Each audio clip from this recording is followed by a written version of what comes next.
Amén. Continuamos aquí en esta tercera entrega. No abusemos de la libertad de expresión.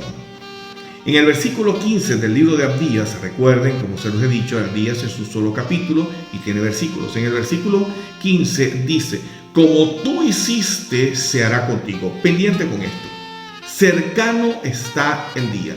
En cualquier momento el juicio para esas personas naturales o jurídicas que han llegado a destruir a otros ministerios o a desnudarlos, a descubrir ciertas situaciones, el mismo Dios asevera y dice que les pasará lo mismo o hasta más grave y no habrá quien les ayude. En Proverbios capítulo 6, verso 10, 11, dice: 6 cosas aborrece Jehová y aún 7 abomina su alma. Y una de las cosas que aborrece, dice: los que corren para anunciar el mal, el testigo falso, el que siembra discordia entre las familias. Estamos hablando que somos hijos de Dios, somos una gran familia cristiana en el mundo entero. Nos une no la sangre biológica, nos une la sangre de Cristo, la sangre espiritual más poderosa. Aleluya, esa es la sangre que nos une, el sacrificio de Cristo el que nos une. Por eso debo respetar y honrar. Bendito sea el nombre del Señor. Dice el testigo falso, escucha, el testigo falso. Muchos se basan en informaciones que recibieron para difamar o se atreven a decir: esta información es fidedigna, es de muy buena fuente confiable, es de mi confianza, etcétera, y les dejo esto aquí para este mensaje, o lo publican por alguna red, en la prensa, en la radio, y dicen que alguien les dio esta información, siendo cristianos, refiriéndose a un pastor, a un ministro, a un profeta, a un evangelista, a un hijo de Dios, a un adorador, lo que sea. Entonces es como un chisme, ¿no? Y dice, no manifiestan la fuente, pero sí dice que es confiable. Es decir, son testigos falsos porque no estuvieron allí. Están escuchando una información, pero realmente no estuvieron allí. Si esa persona no estuvo allí, no vio ni escuchó directamente cualquier información, sea cierta o no, entonces se convierte en una mentira. Puede ser o no la información, puede también ser comprada o manipulada. Por eso se convierte en una mentira. Definitivamente los cristianos, los hijos de Dios, debemos postrarnos y arrepentirnos, pedir perdón por aquellos que critican el poder de la honra. El manto lo critican, humillan los mantos que Dios ha depositado en sus ministros, destruyen, deshonran. Para Dios hay 2 tipos de pecado: el pecado de la santidad y el pecado de la autoridad. Pecado a la autoridad, pecado a la santidad. El pecado de la santidad son aquellos pecados que menciona Gálatas cuando dice las obras de la carne. Gálatas, capítulo 5, verso 19 al 20, idolatría, adulterio, enemistades, etc. Esos son los pecados de la carne, pecado a la santidad. Dios los perdona. Dice la Biblia que los echa a las profundidades del mar. Pero David, el rey, también se refiere a esto. Por eso hay 2 tipos de pecado. Moisés y David representan estos. David era el rey que, dice la Biblia, era conforme al corazón de Dios. Pero en cuanto a su vida, estuvo llena de muchas situaciones, engaños, mentiras, pero siempre fue humilde.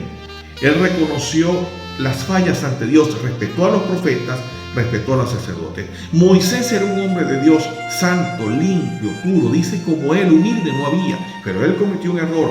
Golpeó un día la roca, y la roca representa a Cristo. Él siguió su vida, pero por ese golpe a la roca, el mismo Dios le dijo: no pasarás, no verás la gloria, no verás la tierra de Canaán, la tierra prometida, donde te dije que te llevaría, pero por esto ya yo no lo voy a hacer, y te arrebataré y te llevaré a mi presencia. Por esa razón, porque golpeó la roca, la autoridad, la santidad, el ungido, Jesucristo, el Mesías, que ya estaba destinado para estas generaciones, ya estaba destinado para que Él viniese, y le golpeó la roca que era Cristo. David, como dije, cometió muchos actos terribles, tanto que cuando fue a construir el templo, cuando Dios le dio el diseño para construir el templo, el mismo Dios le dijo: no lo harás porque tus manos están llenas de sangre, sino tu hijo se encargará de eso, aunque le dio los diseños. Entonces, David nunca se sometió a ofender, a humillar y a perseguir a Saúl, principalmente, que era su enemigo, por respeto al manto que le tenía, a la autoridad, aunque Saúl ya tenía 38 años o muchos años fuera de la gracia de Dios. Entonces, pero sin embargo, David respetó eso. Por eso el trono de David permanece hasta el día de hoy. Moisés llegó hasta allí, sus hijos siguieron al sacerdocio, pero porque ya estaban elegidos como sacerdotes, lo ejercieron, y una vez que ya murieron los hijos, hasta ahí llegó el ministerio de Moisés. Mas David le sucedieron reyes y más reyes, sus generaciones, de tanto que es así que Jesús viene de esa generación de David, el mismo Jesús de Nazaret. Entonces, la obediencia y el respeto a la autoridad es muy importante. Él lo perdona, pero no lo pasa por alto, tiene consecuencias. Entonces, es importante el respeto. Es importante el respeto a los ungidos, a la autoridad. David cometió muchos pecados, pero respetó la autoridad. El trono de David permaneció. Moisés quedó en la historia. David fue el único rey, escucha, que traspasó su trono antes de morir. Él no tuvo necesidad de morir para que alguien lo sustituyera. Él entregó con todos los honores, con toda la gloria, con todas las instrucciones, y luego se fue al retiro a descansar. Estamos viviendo tiempos apocalípticos, mis hermanos amados, mis amigos. Es el momento preciso de meternos más con Dios, de buscar más su presencia. Es un tiempo glorioso, apocalíptico. Los jóvenes, las personas hoy viven la impaciencia y rápidamente están dispuestos a decir noticias falsas o verdaderas. Hay una impaciencia porque los medios de comunicación, la tecnología nos lleva a la impaciencia. El internet cada día vuela más, es más rápido en la mayoría de los países. Y es tremendo esto, pero porque eso nos lleva a la impaciencia. Por eso dice la palabra, el rey mismo David dijo en uno de sus salmos: pacientemente esperé a Jehová y él me oyó. Es importante esto, hermanos amados. Atendamos nuestras asignaciones, atendamos nuestro llamado. Hay muchas almas por salvar, hay muchas almas a las cuales predicarles y rescatarlas del hoyo, de donde han caído, de las profundidades del abismo. Hay que rescatarlas con la palabra de verdad, con la palabra de Jesús, la palabra del Salvador, del Evangelio. No es tiempo de criticar, de murmurar, de pelear, de atentar, de agredir a ministros, a hermanos en la fe, de divisiones, de contiendas internas. Es el tiempo de no esa vergüenza, sino es el tiempo de exaltar la gloria de Dios, a Jesucristo el Rey, con la palabra de verdad.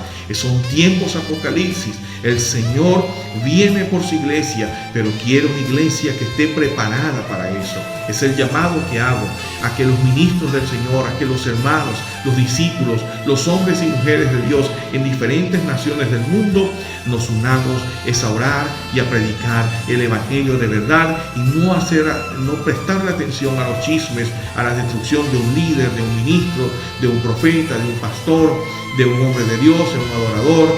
No, la iglesia de Jesucristo no se debe prestar para eso. Es el tiempo de arrepentimiento si en algún momento lo has hecho. Es mi llamado con todo el amor, como apóstol de la Grey, como hombre llamado para servir a Dios, para predicar el Evangelio, para exhortar, para edificar y para consolar según la revelación del Espíritu Santo. Dios les bendiga grande y abundantemente. Gracias por atender este mensaje y por compartirlo. Shalom, shalom.